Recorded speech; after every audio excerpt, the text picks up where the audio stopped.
What's going on, guys? It's Steve.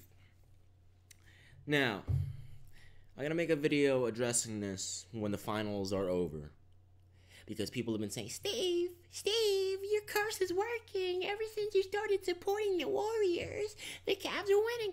Look, I'm not supporting the Warriors. I just think the Cavaliers are not going to come back from a 3-0 deficit. Now it's back to 3-1, so they can, but I don't see it happening. However, I'll sit here and I'll say this. The Golden State Warriors better hope they lose this series. Because if the Golden State Warriors don't win, because if the Golden State Warriors win this series, do you really think LeBron James is going to keep the same team? Do you really think LeBron James, the man that left in 2010 and then left again in 2014, and keep in mind, this isn't some guy that in 2014 left a garbage team. He left Dwyane Wade, Chris Bosh, and remember, the season after LeBron left, Chris Bosh was averaging 21 and 8. Dwyane Wade was averaging 20 points per game. That's why I said Chris Bosh should have been that second option in the last year in 2014, because Dwyane Wade was clearly not healthy. But that's besides the point. That shows how unselfish Chris Bosh is, by the way, which is one of the reasons why I think, this is one of the reasons why I really liked him growing up, obviously a Hall of Famer, but that's besides the point. We're talking about a man that left Dwyane Wade and Chris Bosh. They also had the chance of getting Goran Dragic. Okay? They drafted Justice Winslow. Or Justin, whatever his name is, Winslow. Okay? They had Hassan Whiteside. Stuttering Steve. They had Hassan Whiteside. This is the same man that left that. Okay? To join Kyrie. And then he forced a trade to get Andrew Wiggins out of there and get Kevin Love. Okay? Now, y'all know how I feel about Kevin Love. A great player. Great player. Dominant big man.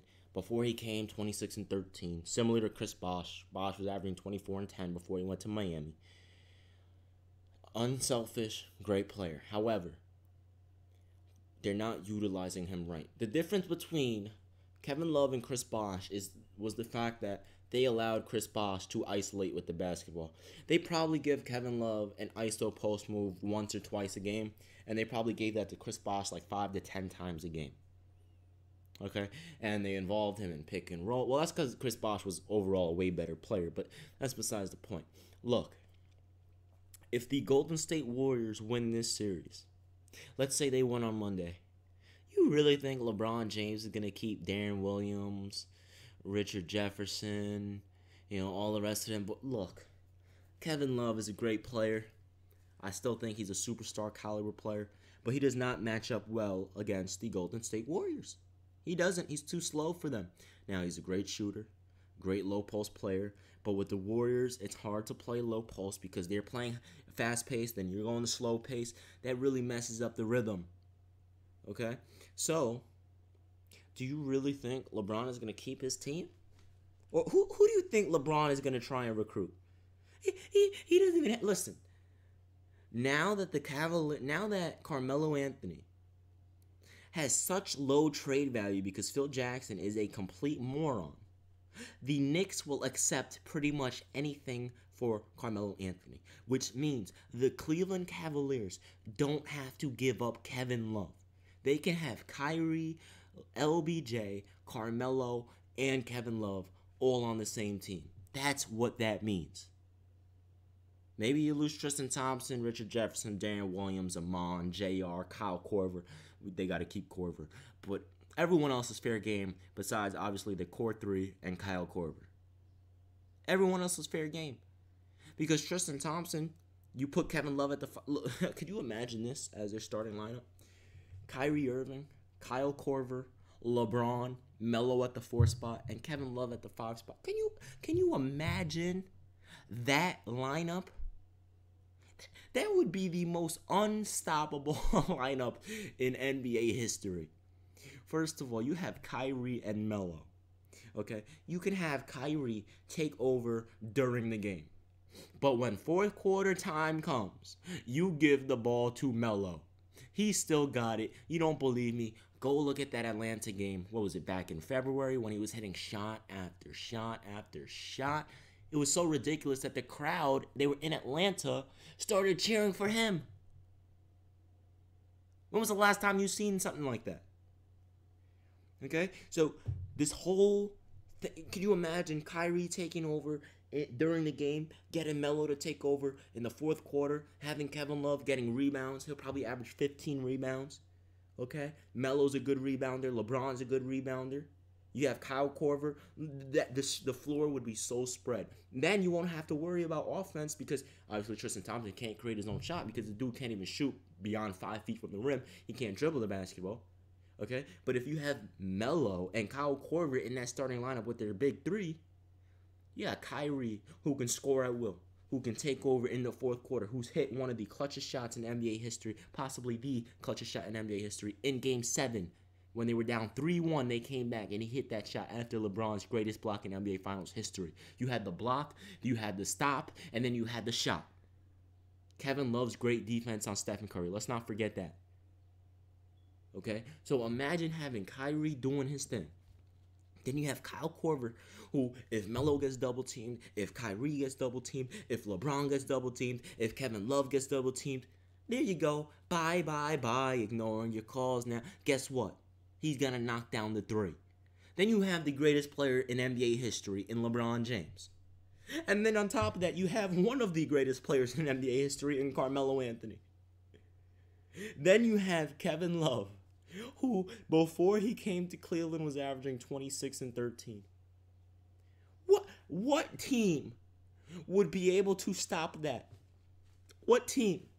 Have you ever heard of the phrase, be careful what you wish for? Warrior fans, I know you guys were like, oh, I can't wait. We're going to get Kevin Durant after the 3-1 deficit loss, after all your BS excuses, whatever, right? Warrior fans were like, we have a chance to get Kevin Durant. We do. But guess what? You got him, right? You were all happy. Yes, we wished we got him. It was a gift from the basketball gods, whatever. The season goes by. Oh, we're going to go 82-0. Oh, you know what? The regular season don't matter. We're going to sweep through the NBA playoffs all the way through the finals. Now, Cleveland won one game. Let's say Warriors win in 5. Hey, yeah, we wished we got another championship. But that wish is going to come back and bite you in your butt. You want to know why? The reason that wish is going to bite you in the butt is because now it won't just be Kyrie, LBJ, and K-Love. It will be Kyrie, Kyle Korver, LBJ, Melo, the real Melo, and Kevin Love. And let's use this for an example. Do you remember during the Olympics, everyone was saying all the memes, oh, Melo only plays this good during the Olympics. You want to know why he was playing so unstoppable? Besides the point that there's no competition compared to the U.S. basketball. Besides that, and I have to talk to you guys about something about that I've been thinking of. I probably won't tell you guys for a little bit, but anyway, look. If Melo had Kyrie, Kyle Korver, LeBron, and Kevin Love on his team, do you know how unstoppable this man would be? Because there's no double teaming. Everything is one-on-one. It'll be Olympic Melo, but not just 2016 Olympic Melo. Not 2012 Olympic Melo. It'll be 2008 Olympic Melo. You remember Dwyane, Melo, Bosh, Kobe, LeBron, Chris Paul. Who else? Carlos Boozer. The rest of them. Ooh, boy. So Golden State fans, you wished for it, didn't you? You wanted it to happen.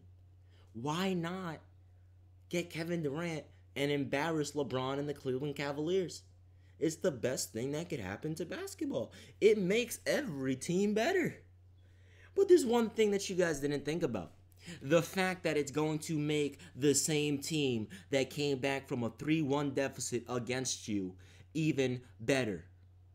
The Cavaliers have the chance of trading for Carmelo Anthony without giving up any of their core big three. Because his trade value is so low and Phil Jackson wants to get rid of him so bad that he would take Tristan Thompson and RJ and Darren Williams and whoever for Melo. Now, guess what, Phil Jackson? This is a different topic, but I just want to say this, get this off my chest, because if I think about it and I don't say it in a video, I'm gonna be thinking about it all day, and it's gonna bother me. Kristaps Porzingis will probably leave the New York Knicks, so thank you for that, Phil Jackson. Because if you treat the best Knick ever the way you treated Melo, what do you think you're gonna do to someone that's just a few years in? I mean, come on. Anyway, the point of this video is, Warrior fans, be careful what you wish for. Be careful what you wish for, because it'll come back and it'll bite you in your butt. There's no beating LeBron, Melo, Kyrie, and Kevin Love. If Melo joins the Cleveland Cavaliers, the championship trophy will reside in Cleveland for the next 3 seasons. I repeat, be careful what you wish for.